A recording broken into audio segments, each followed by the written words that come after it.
Have you ever dreamed about living on the open road? Just getting into a camper, an RV, a van, and just having gorgeous places like this as your backyard. That was my dream for a long time before I made it a reality. And I've been living like this for the past 5 years. And at this point, I don't see myself going back into a stationary house. I love living like this, but I'm going to talk to you guys about two big truths. The first one is a really big truth about living this lifestyle. And the second one is to tell you that I've been struggling. I'm purposely making this video raw and real, just a conversation between me and my friends, because I struggle too much with perfectionism, and when I edit, it takes me a long time. It's hard for me to put out content because I feel like it has to be perfect. So, taking this step so that it's not perfect, and it's from my heart. So this isn't only about nomad life, it's also about living your dreams. This was a dream for me, and it still is, but along with dreams come struggles, and that's just part of life. That's kind of how it works, and it makes the triumphs that much sweeter. But once you're living your dream, doesn't mean that it's easy street. Challenges are still going to come up. Things are still going to happen. And I've been struggling with something for probably all of my life. Now, I love living like this. It's so cool to just wake up and be in someplace different. I get itchy when I'm stationary, and that might be your dream too.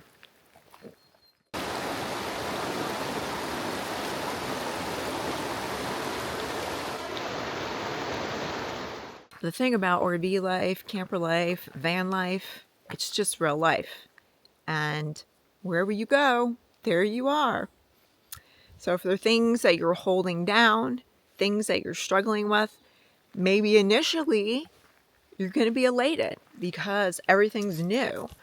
But eventually, there you are, and they're going to resurface. Lilo, come here, honey. I love going after critters. I think she's on to something. Lily, come here, honey. Good girl. Good girl. I'm sharing this because I think vulnerability is the antidote to perfectionism. You know, we all struggle with stuff, and I find when I'm open and vulnerable and I reveal the deepest things that I'm ashamed of, so many people comment. They feel the same way. It touches our humanness. We all suffer. We all have things we're struggling with. And the irony in it is we hide it from everybody else, but everybody's struggling with it. It just seems like, shoot, if we just come out and say it, if we come out and be vulnerable, we can help other people. We can help ourselves.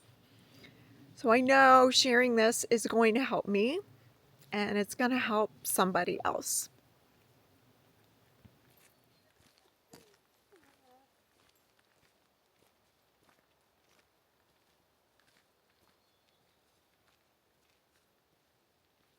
So I came out here to create. I was working on 2 different videos, and I found myself procrastinating and distracting. And this is not anything new. I struggle with this like every single video. I procrastinate. I distract. And this has been going on all my life, as far as I can remember. And I don't want it to anymore. I want to create. I want to help people. I want to write. I want to coach people. And it's very frustrating that I go through this cycle where I get fearful, so I distract, and then I second guess myself, and then I just feel tortured by this. If anyone else can relate to how procrastination is torture in your life, please leave a comment. I don't want you to get me wrong. I love being on YouTube. I love creating. I love interacting with you guys, and you're so supportive, and I just feel a connection when people can resonate with things that I'm talking about. But I go through this painful cycle with every single video. Like, there isn't a video that's easy. It's my procrastinating and distracting and ideas just going around in my head over and over and over until I'm like, I want to put out a video this week. And then it's like a time crunch. It's like college all over again, right? I procrastinate all semester, and then 4 days before the final, I'm doing all-nighters. That's what I do with YouTube. I procrastinate, I wear myself out, and then before I want to put the video out, I just start working like crazy. And sometimes I stay up all night to get these videos out. And I don't have to. Like, my perfectionism gets in the way, and my editing takes days and days. It's like I'll just be working on it nonstop for days. And I don't want it to be like that. I don't want to be procrastinating, because when I'm procrastinating, I can't go out and adventure. I can't go out and have fun and hike and go swimming because I'm putting something off because I need to be creating and I'm not. After I do create and I do publish, what happens is I'm burnt out because I stayed up all night, because this has been wearing down my energy and I can't keep doing this. So I started taking this group coaching course called Today Not Tomorrow by Grace Roder. I'm not sure how to pronounce her name. But taking that course made me realize that I still have shit from my childhood. I still have these negative, unconscious thoughts that are rolling around somewhere. It's like this old record that's still playing. And I have worked so hard on myself. I have all these tools that I use, and most of the time the tools work. You know, first thing in the morning, my natural is feeling panicked. No matter what, I just feel panicked. So if I start going into meditating and feeling grateful and thinking about what I'm excited for the day, that helps. That helps me to get over that. Let me get the dog out of here. She's in wood. Those unconscious thoughts that I've heard from when I was a kid, that I'm not good enough, that I'm a procrastinator, that I'm irresponsible, that I'm going to be a nothing, are still in there. And I don't want to run away from the painful emotions that stir up. So I came out to the woods and I'm working on them. I'm feeling them. Now, through this course, Grace says that when you procrastinate, you're not procrastinating about the task. You're procrastinating because of emotion. Painful emotions are coming up, and you just want to feel better in that moment. Not confronting them, because that's going to make you feel worse initially, right? It's pushing them down and distracting. And that makes me feel better. Dr. Gabor Mate, I love his work. He says that 90% of us are addicted to something, and 10% of us are just fooling ourselves. An addiction, by my definition, it's a complex process, but it's manifested in any behavior that a person finds temporary pleasure or relief in, and therefore craves, suffers negative consequences as a result of, but doesn't give it up or refuses to or cannot despite negative consequences. So the hallmarks of addiction are craving, pleasure, relief, short term, long term harm, inability to give it up. That is characterized by those features. That could be eating, shopping, gambling, self-harm, bulimia, work, extreme sports, pornography, sexual addiction, internet gaming, um, the internet itself. In other words, anything. And this is where, if I was in a room with participants and I would ask people to raise their hands if they recognize some addictive pattern in their life, in our society, 90% of people will put their hand up, and they usually do. And the other 10%, most of them are lying to themselves or they don't know themselves well enough. But by and large, an addiction is rife throughout our society, according to my definition. And I totally believe that. I think everybody does this. I think this is part of the human experience, that painful emotions come up because we all suffer in life. We've all had tragedies and pain in our life. And in order to feel better, we are addicted to something. Sometimes it's destructive addictions like alcohol and drugs and food. But sometimes they're addictions that are more mundane, like YouTube and social media. But it's still an addiction. It's still a way to not face something and distract from your life. I don't want to distract from my life anymore. I don't want to go through this painful cycle. It's suffering and uncovering that I still have these ideas. They're subconscious. I don't think about them. It's just when I start creating and I start getting the ideas of I need to be perfect and this isn't good enough and who's going to listen to me, they're just in the background playing. And I don't address them. I feel the pain and I want to distract. And that's why it takes me so much longer to create something. And I don't want to do that anymore. This has been something that I've always struggled with. I always felt like I needed to be perfect. Anything I did had to be perfect, otherwise it was unacceptable, which is very flawed thinking. Thinking I'm not good enough. Thinking who's going to listen to me. Like all my life I tried to hide, and being on YouTube, being out there, using my voice feels good and amazing, but it's the opposite of hiding. So it does trigger me sometimes. And most of the time, I feel like when I'm triggered, when any of us is triggered, it's a gift.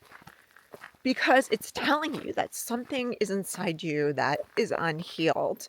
And you can dig down deep and you can heal it. But it's not easy, because my initial response is to distract from it.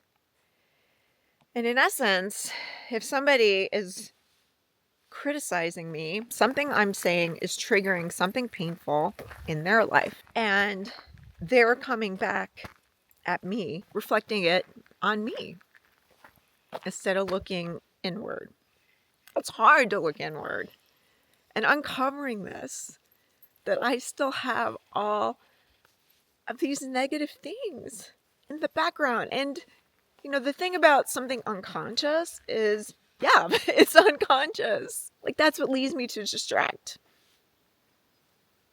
And I don't want to do that anymore. I want to face it. I saw a video by Peter Crone, who I just started following, and I really like his stuff. But in it, he says that we all suffer, and we do. And he says we have a choice of how we can suffer.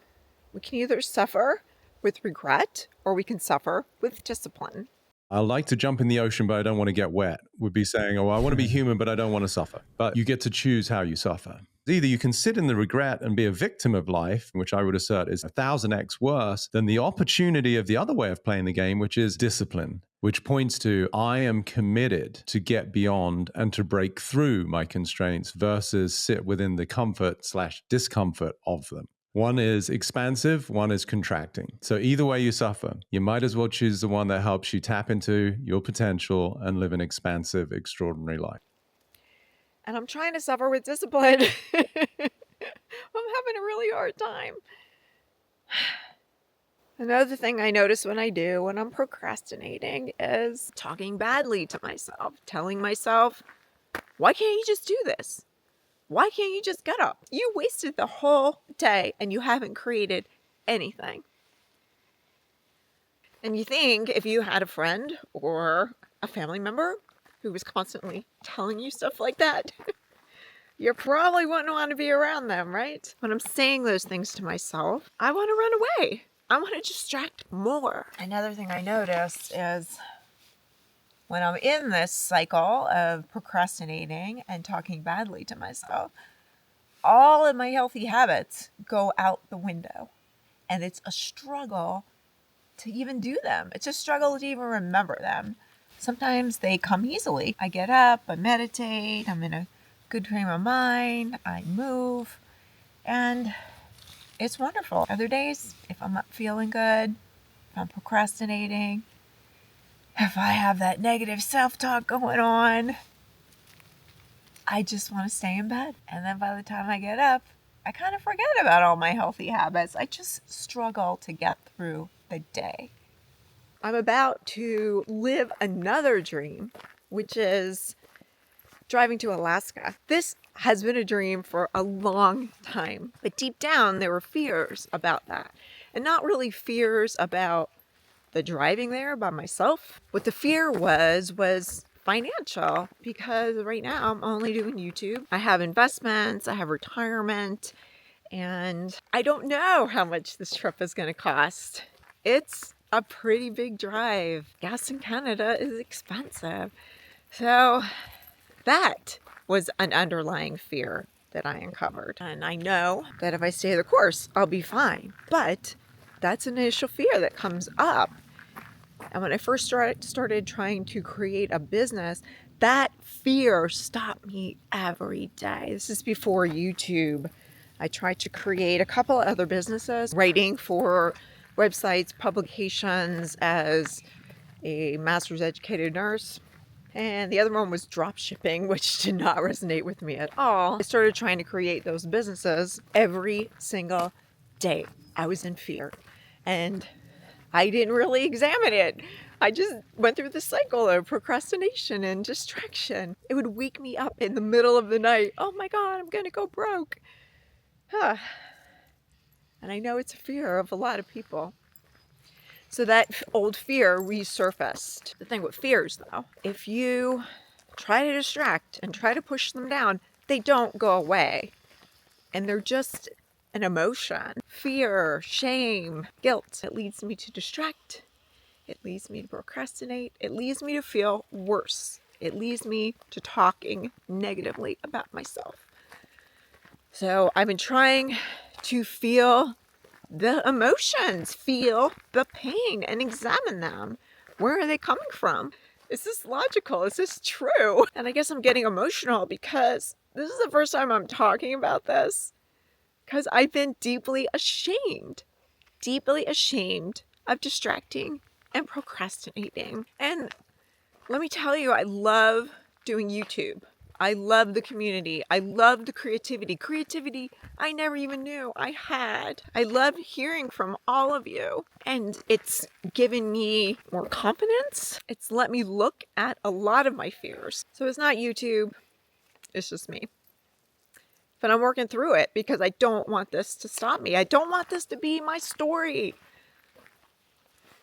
I guess that's a good thing, right? This is very cathartic talking to you guys. Thank you so much for listening. I think this struggle, for some people, it's a lot harder, but I think it's a very real human struggle. I don't think I'm unique. Maybe I'm unique because I'm on here telling YouTube of this painful experience that I've been going through. And I used to go through it when I was in a house. Now I'm living in a camper. It's still there. And I have used a lot of tools to help me. And I have achieved things. I put out over 100 videos, so I still am creating. And sometimes the procrastination and the fear is worse. And that's what I experienced this past week and a half in this beautiful place in the Pacific Northwest. Camper life is an amazing life, but wherever you go, there you are. And if you're holding things back, if you still have personal struggles, they come with you. When I first started this life, it was because I got real about what I wanted. The way I was living, I wasn't happy, and I felt like I wasn't living my true life. I wasn't living my purpose, which is to help people, to share, to be vulnerable, putting content out there, writing, coaching. I'm not perfect. I'm just trying to figure stuff out. I'm living this life. I have a lot of information to share with people, but I still have a lot of struggles. I still have a lot of things I deal with. And I hope by me sharing them that it's helping somebody else. I don't want to hide in the shadows anymore. I don't want to continually procrastinate and make this a struggle. Creating isn't easy. Putting yourself on camera and making myself vulnerable isn't easy. But I make it so much harder by this cycle of procrastination and pain and pushing stuff back and distracting. And I don't want to do that anymore. This course, it's called Today, Not Tomorrow, is really helping me to do that and just digging deeper and not running away from the pain. When I feel those negative thoughts coming and feel it in my body, it's usually in my throat and in my chest, and just sitting with it because it's just an emotion. I don't have to run away from it, and I can dig deep and find out where did it come from. It's usually my childhood. I usually go back there and comfort my little girl who's crying in the corner because nobody was there to support her. I'm an empath. I'm a very sensitive person. I'm going to still be here creating YouTube videos. I want to put a video out, at least one video every single week. I'm going to commit to that right now. Right now, I'm going to commit to that. Putting out a video out, even if it's just a raw, real video like I'm doing right now, once every week on the same day. Not sure what day that will be. If anyone has any ideas about that, please leave them in the comments. This reminds me of that quote. Courage is not the absence of fear. Courage is going forth and doing the thing anyway, despite the fear. I'm also creating a community this week on YouTube, a membership community. If you want to support me and help me on my journey, I'll put some behind the scenes videos there. I'll share in more real time of where I am, what I'm doing. If anything I said resonated with you guys, please leave it in the comments. I love to read your comments. And coming clean to you guys is so cathartic. Thank you so much for being here. I'm sending love to everybody. You know, when I say be kind, especially to yourself, I think it's a reminder to me also